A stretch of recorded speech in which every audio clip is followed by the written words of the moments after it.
at sa kapangyarihan ng buwan at nagnanais ka na umangat ang iyong buhay, tuluyang yumaman at matupad ang iyong mga pangarap, ay narito ang maaari mong gawin at gawin mo ito sa loob ng iyong tahanan.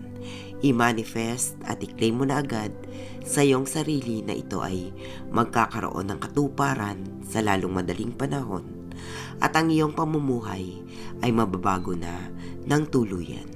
Maaari nyo itong gawin sa gabi ng new moon upang maakit ang pera at swerte sa inyong buhay. Kailangan po lamang na bago nyo ito simulan ay tahimik ang inyong paligid, walang galit at inggit sa inyong puso at positibo ang inyong pakiramdam na ang gagawin ninyong ritual ay magkakaroon ng katuparan. Maaari nyo itong gawin sa gabi ng unang new moon ng taong 2024 upang maakit o ma-attract